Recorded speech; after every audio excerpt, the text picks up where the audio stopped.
Welcome back to the Speaking and Communicating podcast. I am your host, Roberta. If you are looking to improve your communication skills, both professionally and personally, this is the podcast you should be tuning into. Welcome back to the Speaking and Communicating podcast. I am your host, Roberta. If you are looking to improve your communication skills, both professionally and personally, this is the podcast you should be tuning into. And by the end of this episode, please remember to subscribe, give a rating and a review. We speak a lot about executive coaching in the workplace on this podcast, especially because research has shown that a lot of people exit their organizations not due to money issues, but rather due to leadership concerns. My guest today, Lee Gannon, who is an executive coach and works as a CEO of a hospital foundation, is here to talk about how wherever you go, there you are, and how she does the work that helps people deal with those leadership issues. And before I go any further, please help me welcome her to the show. Hi, Lee. Hi, Roberta. I'm really happy to be with you today. I'm excited for you to join us on the show. Welcome. Yes, me too. I love your show. Oh, appreciate that. Thanks so much. So where in the U.S. are you? I'm in Pittsburgh, Pennsylvania. Is that where you've always lived? I was born here. I went to school here until college. I went to college in Michigan, and then I took a job in the medical center in Houston, Texas. Worked there professionally and came back home after a couple of years, but I'm still in the medical profession by day. I work as a hospital foundation president. Okay, so back home where all of the support group is. So true. Yes, right. So tell us a little bit about yourself. Well, I, like most people in life, have had to deal with some challenges. And I think that those challenges really not only teach us resilience, but teach us how to look within ourselves. And I, just like everybody else, think I'm living a great life. I get married, I have children. I think that that's a happily ever after for forever. And it was not. It was an unpalatable situation.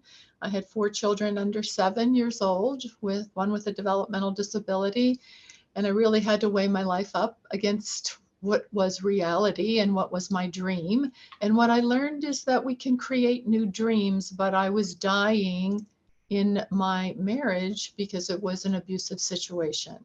And I filed for divorce, thank you, as a leap of faith. And I wasn't prepared for the avalanche that befell me. I found myself within a few months going from what may have looked on the outside like the country club life to welfare, food stamps, medical assistance, being homeless, and not having an automobile. And at that point in your life, you're saying one of two things. Why me? Which I think is typical and what any normal person would do. And the other thing is, well, now what? And so I was done dying in the why me and the self-pity and all of the things that keep us stuck. And then I set about on a course to become my own leader of my own destiny. And in order to do that, I had to do a lot of soul searching. There's a lot of practical things that you can do to be an executive and to grow. And then there's a lot of internal things that we must do before we can actually show up at our best. And that's the work that I do with people now, because I think if we don't do that, then we're struggling and we're constantly on that treadmill to nowhere, wondering why we're not happy. Wow. First of all, what a very touching story. Your experience, I'm sure a lot of women especially have gone through that. The first question is, how do you take that leap when it's not just you? It's one thing if it's just you and you think, you know what, I'm living this abusive situation. I'm going to figure it out, but I can't stay here. You have 4 little ones in tow? Yes, I did. And you know, you sort of weigh that out. It's actually where you're more responsible, because I'm saying to myself, oh, maybe I can put up with this, but then I'm saying I'm a role model for these four little kiddos. And do I want my three daughters to grow up and marry this, or my son to grow up and be this because it was okay for me? And when they got to an age where they were self-aware, it was game over for me. I could not, Mm. I I just couldn't. I couldn't subject them to thinking that this was an okay life. I had put up with it for much longer than was healthy for me, but I had to get myself in a place where I had the wherewithal to go out and create my own life, not expecting. I think when we attach ourselves to expectations is Mm. when we start to give our destiny over to something else. And I had to let go of expectations and assumptions and really find within myself very strategically what I was good at and play to that, not my weaknesses, because I'd only be mediocre. I chose to develop and play to my strengths. Mm-hmm. Because yes, when they talk about, focus on your weaknesses, doesn't it take much longer and much more effort, and and it's a struggle. It's a bigger struggle. Whereas when you focus on what you're good at and expand on that and almost perfect that, so to speak, you do a much better job. Whatever the outcome is going to be, so much better. You're smart. That's exactly right. And Mm. people don't see that, Roberta. People think, oh, I'm not good at spreadsheets. I better take a spreadsheet class. Or I'm not good at let's talk about what you are good at. Mm-hmm. Let's position your value proposition as the maven you are at XYZ skills, because that's where you're going to get hired, promoted, be able to weigh in with more impact. But you have to know with that, you have to know yourself well enough, have self-awareness. And I say you have to have three things: Mm-hmm. self-awareness, the ability to self-regulate. And when you have those two, then you have self-acceptance. You don't have self-acceptance if you don't know the other two things: how to control yourself, impulse control, how to Right. control those thoughts that hold you back, even be aware of those thoughts that hold you back. Right. And in defense of most people, when we listen to all these motivational mindset coaches, they say, oh, everything about you, let's fix it now. Because Ugh, the thing that is not fixed is making you a lesser person, Merrily. Come on, you know how this goes. I do, I'm so glad that you say this, Roberta. Nobody talks about this, but can we stop with all of the positivity and affirmations? And this, in theory, if it worked, people like me wouldn't get hired.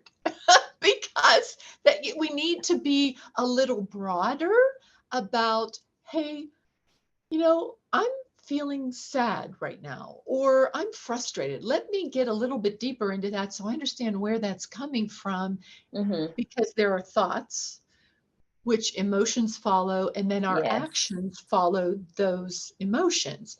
And if we can't control the first part of that, by first ferreting out and getting very deeply into what emotion I can't deal with, because that angry person at work that you don't like, they're struggling Mm-hmm. with something that is in much more pain than you are. When you can get down into the emotion, you can release it and allow it to flow through you and then create other thoughts. But you can't just tell yourself, oh, I'm going to think better thoughts. And it doesn't work that way. We have to honor and respect and process those difficult emotions so that we can honestly and authentically come to new thoughts. That's right. And as a disclaimer, by the way, we're not, discarding affirmation. I do them. Affirmations is a concept, but like you said, much broader. If I keep putting band-aid of positive thoughts and there's something much deeper that I haven't done work on, they're not Mhm. going to stick. I've tried it before. They don't stick until I deal with the thing that is underneath all that. Well, you're self aware enough. I would submit to you that your affirmations are probably intentions. You've been very intentional about coming up with them, and you're making that promise to yourself. You're not just throwing fluff out there. You're saying a promise to yourself. That's what an intention is, that I'm affirming that I am this, whatever it is that you're telling yourself, Yeah, is it's not much just more random true. ones. It's one Right. specifically for the thing I'm dealing with. Yeah, yeah, yeah. Purposeful. Yeah. Yeah. Mm. I'm sure. That's right. Because, like I said, and that's why people then turn around and say it doesn't work. You see? Then it becomes the thing instead of focusing on the actual problem. So inner work is the first thing. And speaking of inner work, when you've had challenges, the ones you've had, Mhm. and now you've got the mindset, you've got the inside work, but you also have the practical day-to-day tools. I don't Mhm. think that I think the reason people are sometimes afraid to step out into the unknown, they don't have the map. They Mhm. don't have if I Right. leave this abusive marriage, where are my kids going to sleep tonight? If I Mhm. don't know that, I'm not going to leave yet. If Mhm. I don't know what we're going to eat, the practical tools, the, Really. the, the to-do list, so that because a lot of people, that's why they're afraid to step into the unknown. They don't know what's coming and they feel unprepared. You're so right, Roberta. I can remember lying in bed at night, looking up at my ceiling saying, CYS is going to show up and take these kids away. I don't have a plan. What am I going to do? And that despair was not helpful, but practically that's where my head went. And what you're suggesting is finite, concrete, and important. Mhm. In my case, what I did was I networked with people who I knew were connected. I knew what my signature strengths were. I talked about them in meeting with them. And I said, if you hear of anything, please let me know. So I didn't just blindly say, I'm leaving this man now. I had a child with a developmental disability. I had to get that program paid for by the government because I knew he would cut it off, and he did. So I Mm. strategically went about social services ways to figure out how to get that funded. And then I looked and defined my signature strengths and my value proposition. Why me? Why now? What can I do in a unique way that other people can't do because they're not me? And then I talked to people about those two things, my signature strengths and my value proposition, and how I want to bring an impact. And then when I went on, my first interview was for a CEO role in an organization where I had never worked in any of the other roles underneath that person, but I had worked as a volunteer, raising a lot of money, and raised more than that department had the whole year prior. When I Mm. earned that role, that's when I filed for divorce. So I think you bring up a really good practical point that people have to keep in mind, is that it's not rainbows and butterflies. We must be pragmatic about what we're doing so that we set ourselves up for success and don't end up saying what you previously said, oh, it doesn't work. Well, maybe we didn't go about it in a strategic way. That's right. Do your homework and then strategically take those steps in moving forward. When you talk about the skills for that first job, the strengths, Mm-hmm. where we talk about, you got technical skills and then you got soft skills. We usually Mm-hmm. emphasize soft skills, that they're transferable. You can go to any job with them. What kind of skills are those? What kind of strengths did you have or did you mention when you're putting your profile together? Well, so wise of you to say transferable skills. I talk about this a lot. Transferable skills fall into three categories: communication, organization of information, and systems and equipment. I knew strategically that I had very good organizational skills and very good communication skills. And when I spoke to them, I didn't say, oh, I have good skills in these areas, because nobody believes them. What I told were stories about how I went about a challenge Mhm. and how I met that challenge. So if you think about, would you rather watch a documentary about 1940s immigrants from Italy in America, or would you rather watch The Godfather? You'd rather watch The Godfather because the characterization is so strong, you're actually pulling for the criminals in the movie. And that's what you have to do when you talk about yourself. Not I'm this, and this. Show, don't tell, by showing through stories what you came upon. And I never complained about my home situation, because then the hiring manager would think that I might complain about them. All I said was, I've found myself at this point in my life the sole provider for 5 children. Mm-hmm. And what I will tell you is, here are some ways that I have met challenges in the past. And I listed all the things that I had fundraised for in the past. And here are the things that I learned along the way. And they like to see your humility. They like to see that you struggle with things. I thought this at first, and then over time I realized this, and that humanity that you bring to the table allows that hiring manager to think, well, this person, I like this person, and I'm getting to know them. And because when you go on an interview, all you want is for the red flags to be down. You don't have to dazzle and tap dance on the desk. They just want to know that you're not going to embarrass them, that you're going to be able to do the job, that you'll figure it out or ask the questions needed, that you'll make them look good, that you're not looking for their job. Those are the things that we need to keep in mind. We want the manager to know that we want them to look good. If I were doing this job at 100% expectation, what would that look like? Because I know you need to go back to your job and not worry about me. That's a wonderful thing on an interview to say. The hiring manager is thinking, oh, this person, I better get to know them better. I like them. Mm-hmm. That they know that wherever you are, that will be taken care of. Whatever needs to be done will be done. They can rely on that. I just want to take a moment to talk about the part where in looking for the job, in the interview, the other thing that one of the soft skills is that you can work with people, because you don't work in a vacuum. Mm-hmm. Even if you think you're going to sit in a cubicle, the work is not done in a vacuum. Whether you're going to deal with your coworkers, whether you're going to deal with customers, whether you're going to deal with, the top leadership of the company, you don't work in a vacuum. So true. Mm-hmm. Yes. And I think that most people don't realize that, what you're saying, that one of the red flags is, will this person fit in this culture? Right. And how do they know that? And they know that because your job when you're going into the interview is to have the hiring manager think, boy, I'd really like to have coffee with this person. That's how interesting they are. So if you can come across that way, instead of trying to impress them with how wonderful you are.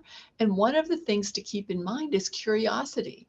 If you're asking questions about them, well, how long have you worked here? What have you discovered along the way? How would you describe the culture? What do you think my biggest struggle would be if I were to get this job? If you were in my shoes, how would you handle that? That curiosity is very connecting with people. But to have that humility, you have to be able to struggle with the ego that rises up and says, oh, you're not safe. You better start trying to impress somebody. You need to be able to lasso that ego, have that self-regulation to pull in and hand to heart say, you know what, I've got this. I'm going to be curious here. I'm going to show up just as I am, not who I think I need to be to impress somebody. Because they can sense, energy can be felt. They can sense that you talk a good game, and therefore they're not sure if they hire you, if you're going to back that up with action. Yeah, Roberta, that's exactly what hiring managers think. That's it. Home run. That's exactly what they're thinking. Talk's a good game, but I don't really know this person. I just don't feel, people will remember will forget what you say and do, but they will never forget the way you make them feel. And that connection on the way you make them feel, are you looking around their office and seeing what's on their desk and asking them questions about their family or anything else that you notice in the office? That connectivity is far more important than you telling them more. They can always have another interview and get to know more about you. And interviews nowadays are almost multifaceted. You're meeting with lots of people. It could be like a firing squad where they're all in the same room, but not so much anymore. It's more one-on-one. You'll schedule meetings with other people.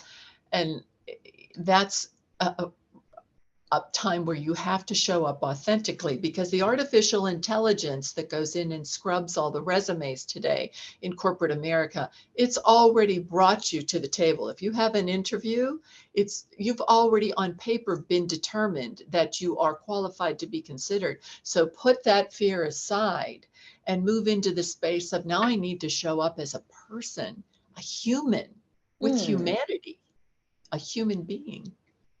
Because they've got the technical skills on your resume already. That's why you got to this stage. So now present the human side. But also be careful. Earlier, you mentioned something very profound, which was, I just said, I found myself in a situation where I have to feed these 5 mouths. You didn't start telling your whole challenging story. Sometimes you got to be careful. Just, the headline, but not the whole biography of the story. Exactly. Less is more. Less is more. But remember, it's not for them to understand the nuances of your personal situation because they think you're going to bring those problems to work. The fact that you have the executive presence to know that all that is relevant is the impact. And the impact is that I've found myself to be now the sole provider of my 5 children. Whether my husband died, I mean, clearly they see me sitting there without a wedding ring and they're going to make the assumption that I've gone through a divorce, but it's irrelevant for this meeting. And if they know that I know enough not to be talking about that, then they don't have to worry that I'm going to bring a lot of personal problems to work. And talk about them every day when you're at the office. Yeah. But we're now in a culture where we're much more well-being focused. And if the study that just came out from McKinsey that shows female leaders are leaving their positions. Why? Because of microaggressions from not getting promoted. They want flexibility and they want well-being. So I do think that corporate America is listening now and is interested in your well-being, but I see a boundary between your well-being and your personal drama. So corporate America wants you to take care of yourself. They want you to go to the gym. They want you to have meditation. They want you to have prayer, or whatever your go-to practice is. And I work this into all of the work I do with my clients. We have to have mindful daily practices, but that doesn't mean that we should be bringing the distraught nature of our personal drama into the workforce such that we can't get our work done. Because at the end of the day, we have to get our work done. At the end of the day, sorry. And then let's talk about the work you do with your clients. So how did you get started on that? So I found that so many people locally knew what I had been through because it's sort of public when you live in an affluent community and the sheriff tapes a sale sign to your front door. Everybody sort of knows that there's a problem there. So it was pretty public what happened. And a lot of people respected how hard I was working and what I was able to accomplish. So coaching clients just started organically coming my way. And then I thought, oh, well, maybe I should earn a certification because maybe I shouldn't be doing this because I don't know if I'm good enough at it, which is more head trash, right? We do that. Of And course. so I took a university program and passed the highest coaching certification you can have internationally. And then I said to myself, well, I sort of knew all this because I already lived it. You're But doing that's it. So I had that, and just through my remarks on social media and LinkedIn, a lot of people follow me on LinkedIn. I would just organically found this following of people who would come to me when they were tired of being on what I call the treadmill to nowhere, working harder, not being noticed. Somebody else comes in and does half the work and gets the promotion. And you're sitting there saying, well, why not me? I'm working hard, but we're not positioning ourselves. We're not sure what our strengths are, our value proposition, our personal mission. We're just not in the same space of belonging, feeling worthy, and confidence and self-esteem. And so we just have to work on ourselves a little bit in a very specific way to show up authentically who we are. And then things start shifting. It doesn't mean we need another, should I get this degree? Should I go? No, we just need to look internally. And this is why they don't teach this at school, because it's too personal. You need to go inside yourself, not externally to another conference. And we've all seen all the webinars and talks and all kinds of things, but until we're willing to actually go inside, and that's what I do, is I shepherd people to look inside themselves. Mm. As I said earlier, we talk a lot about that as soft skills are the reasons people get promoted, even though you may work harder and you got a PhD and he's only got a bachelor's. But if he knows how to work with people and resolve conflict with clients and relationship building and whatnot, then you sit and wonder, how did I not position myself to be promoted and they're going up? And I've been going to conferences every week and I have a PhD. You are so right. It happens every single day. And one other thing, Roberta, that I notice, that a lot of the people who get promoted, they have finesse. And that is what we have when we feel we belong, right? So they have charisma. Well, Hitler, Mussolini, and Stalin had charisma too. And they got voted in and people liked them at first too. And we know the character flaws in all three of them. So you have to not only have the skills and the soft skills, but also you have to have a little bit of finesse, which comes from knowing why you specifically, why you, why now.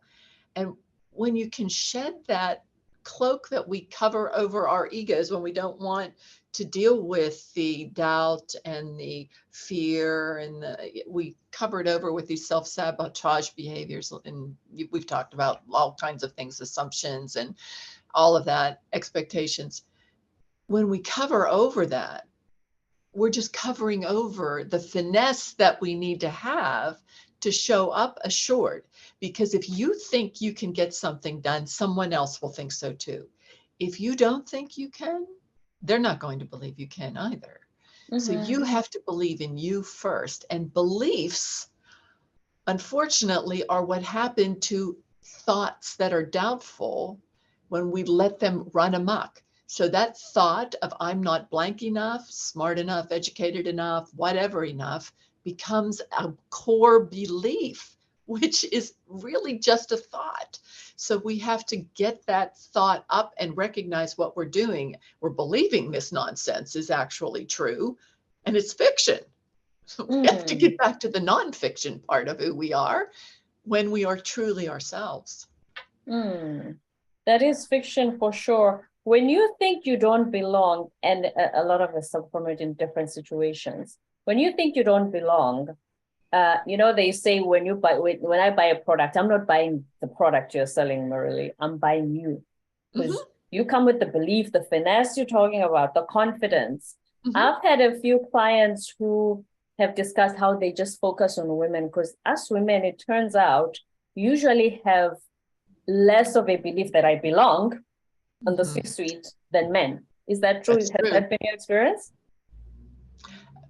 100%, Roberta. So my male clients will apply for jobs that they are not remotely qualified for and believe they can do them. And I think more power to you, and we position them, and that's great.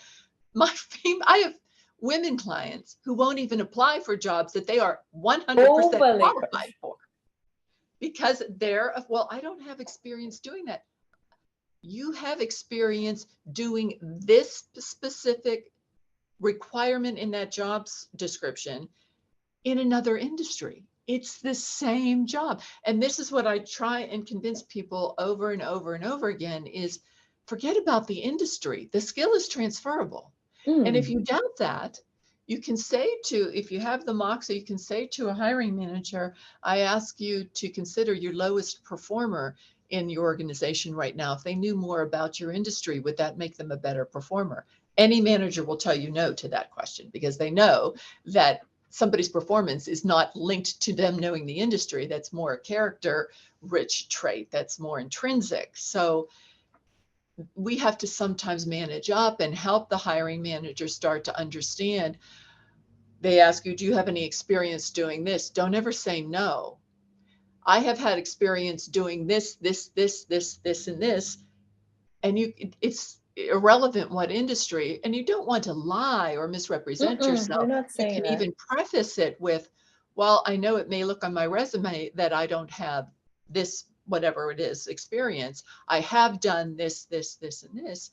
And I always tell my clients the last question on an interview should be, what is keeping me from being the lead candidate for this role? And then you have because you'll know what that is. You'll know in your heart what that is. You have the opportunity to let them say it and have you address it. And if they say, well, I don't know, you can actually bring it out on the table. Well, you may think this, I just want to bring clarity to, and then explain what it is that you want them to know about you in an area where you think they may be doubtful. Mm-hmm. That is a very good question compared to, what's the starting salary? Or I'm not saying pay is not important, by the way, please don't misunderstand me. But when they say, do you have questions for us? If you can get probing questions like that, that actually help you, that is so much more important than asking, when do I start, or what's the salary, something like that. You're absolutely right. And there are some other ones that you can ask, like, well, how long was the last person in this position? Do you see a career ladder for this position? So they're thinking that you're progressive and you're thinking about your own career. Who else is tied to this position? What alliances do we need to have in order for this position to be successful? How does this position figure into the roles of the goals of your department? So they can see that you're strategically thinking and asking questions as if you already have the position. I generally say, wait till they make you an offer to discuss whatever the package is with the offer, but start with your concern about bringing impact to the role, and what you will need to be successful to do so is the questions that you want to ask on the interview. Because they can also pick up that you see yourself long term here. Remember, Yes. They don't want to keep hiring for the same position every 6 months. Like, That's she's right. gonna leave as soon as she finds something better. You don't want them to think that. If they can see that you're thinking long term, you see yourself long term, they may be able to give you the position. Now, talking about positioning yourself, what else should you do in order to bring out that finesse, that I belong here? So I would encourage anybody in any organization to start looking at committees within the organization that are of interest authentically to you. And all organizations have them, whether it's a DEI committee, whether it's a green committee. There's always something where you can be involved. And when you show up at the table with people who you don't work with every day, that's where you have the opportunity to showcase your leadership. And it starts with the first skill of listening. That doesn't mean you need to speak. You know the people that are speaking just to be heard. You're listening such that you're able to ask questions that nobody maybe has considered in the past, or that people are thinking, well, I would ask that question, but I don't have the confidence to do that. Be thoughtful and be the person that asks those questions, but you won't be the first to speak because you don't know what to ask unless you listen to everybody else in the room first, and be known for what you're known for. Are you the strategic thinker? Are you the bridge connector? Are you the resourceful one? Are you the kind and compassionate one? And how are you demonstrating that when you show up at a meeting? Because you're going to want to look at the agenda ahead of time and put some thought into that before you show up at those meetings. Other ways that you can position yourself in an organization is make sure that you know who the leaders of the organization are. And if you are in the vicinity of them, introduce yourself. I just want to introduce myself. I'm Lee Gannon. I'm president of whatever division, and I'm very happy to be here. And I'm looking forward to bringing an impact. That's all you have to say. They'll say whatever they're going to say, but you're just introducing yourself. I think you need to also know your value proposition, such that if somebody says, well, what do you do for us here? You have something to say, and that value should be on how you're bringing an impact to the organization, hopefully in a measurable way. Hopefully there's a number in there, increase something, decrease something, a certain percentage. But this takes preparation, and we don't have confidence and feel we belong when we don't fill in these blanks that are openly calling us to fill them in. That is so important. And also, When you think about performance reviews, I'm guessing a lot of leaders are too busy, to notice all of those nuances and the little things. How can you, at your performance review, you bring that out without sounding like you're going off the tangent, or if he thinks, let's just focus on work, Marilee, why are you talking about the committees and things like that? Great question. Great question.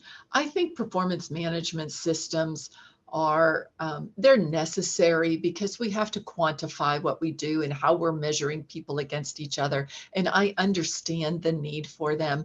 Most managers will tell you that it's one of their biggest nightmares because sometimes a lot of organizations have pre-prescribed raises. They can't really evaluate people and give them what they want to, because if they give somebody a high, that means they have to give somebody else a low to balance it off, which is unfair, but that's corporate America.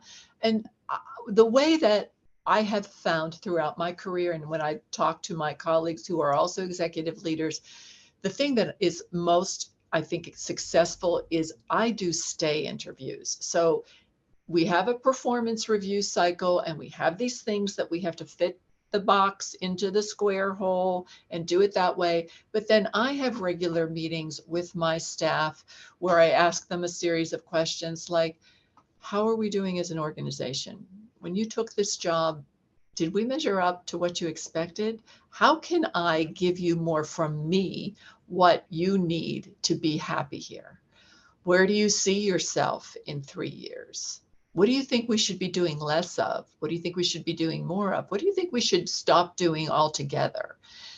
And this way, the employee is sitting there thinking, wow, I've never been asked that before, because that's not on the exactly. It does say, how many spreadsheets did you do last week? You can submit to me. Right.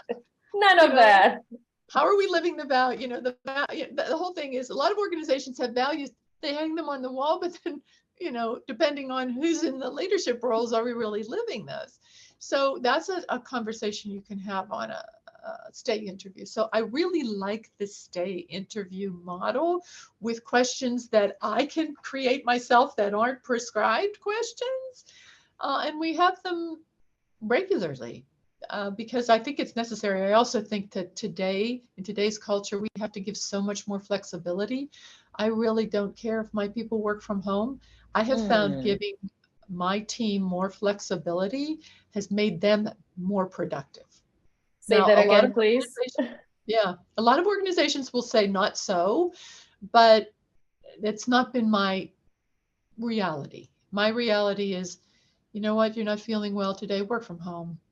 I know you're still going to get work done. And I know when you come back, you're going to appreciate that I let you do that. And you are going to provide whatever I need at 150% because you're appreciative. So I appreciate you, and then you'll appreciate working for me too. It's a two-way street. And I think it's actually for the better. I'm actually happy about it, because I remember being a new leader in a new executive director role and having to be at a 7 a.m. hospital meeting and dropping my children off at people's houses before they were even awake in the morning. Because if I missed that meeting, boy, you were going to be in trouble. And I just don't think we can do that to people. And like I said, they are more productive because, one, you've shown that you trust them and you trust them to deliver. I have found that the organizations that you say they don't believe that. I think more than anything, some leaders are so obsessed with the hours. Oh, so short-sighted. It's the hour, not the product, not me submitting to you the ultimate report you were asking for. They're just obsessed with the hours that you did put in, the 8 hours while you were home during COVID. Roberta, that is such a good point to bring up, because unless you're on an assembly line where there is a schedule of things that are coming down the road that you're putting together, which I understand, very important and highly technical roles in some of those assembly lines. If you're assembling cars, I have clients from Ford Motor. Okay, I understand that. But unless you're doing that kind of work, it's like Abraham Lincoln said, if you give me 6 hours to chop down a tree, I'm going to spend 4 sharpening the axe. If I know I can get this done in 6 hours, I'm probably not even going to start until a little bit closer. The And this is last why two. I say to my clients, leave your office at 5 o'clock. Don't be working till 7, because when you show up knowing that you want to be out of there by 5, and you will be more productive than if you gave yourself until 7, because you work differently when you're allowing yourself to think it's okay to work these long hours, and it's not okay. That's not good for Mm-mm. your well-being. That's why they're burned out and stressed and anxiety, all of this stuff. We talk about it so much, but we don't change. Well, yes, because we have to be the change we wish to see, right? We have to be the Exactly. change we want to see. And that gives us power, but we spend so much time in the victim corner of, this organization isn't doing this for me, and this isn't fair, and it does not help us advance the ball. And so many people get stuck in that, and we have to go back. That's where we search inside ourselves and get our power back first, so that we can show up building our self-awareness, our ability to self-regulate those limiting thoughts that hold us back, so that we can still think that we're awesome even when we think them. Like, it's a far cry different to say, I feel like I really am not good enough to be here, but that's okay. I see that feeling, and I'm I'm going to work through it. That's different than, I can't believe I can't stop thinking I'm not good enough to be here. Why can't I stop thinking that? There's too much judgment in that. It's not mindful, And and it beating doesn't help ourselves up is advance. always the first go-to for some reason. We just beat ourselves. It's always the first go-to when we have compassion for our friends and family when they're in pain, but we just beat ourselves up. It's almost like a first go-to. Marily, I'd like you to just give us a summary of the work you do. If you can just tell us a story of a client you've worked with, how you got them started, and where they are based on some of the key things you just covered with them. Sure. People most of the time come to me because they're just unhappy where they're working. And often they think that the only unhappiness is within the situation of their job. And once we start working together, they start to understand that they have more control than they think in that situation. And when they understand that control, I'm thinking of one of my clients, Kelly, works within a multinational organization, really had a difficult manager, couldn't get that person to respect them no matter what they did. Finally, she realized that she was not the problem. And she learned to up-level how she managed her manager by specific things such as, and there are tactical things and then there are nuances, right? You talked about soft skills and practical skills. She had to learn the practical skill of saying, well, if I were meeting your expectations, what would that look like? Because people that want to give you a hard time will just give you a hard time, even if it's not No matter what you justified. do. Yeah. And if you can call them on the carpet and say, well, what exactly do you expect? What would that look like? I want to be able to give that to you. Then they have to think, and they know you're going to come back and keep saying that. Well, if I were to do that, what would that look like? They'll stand down a little bit more, because now you're going to call them to be more specific, and that's harder for them because of course they're not going to say, I just don't like you. So once she learned how to manage that manager and started evaluating what her personal values were with respect to how the company was living those values through her manager, she said, I'm done with this. And she found another job within the company.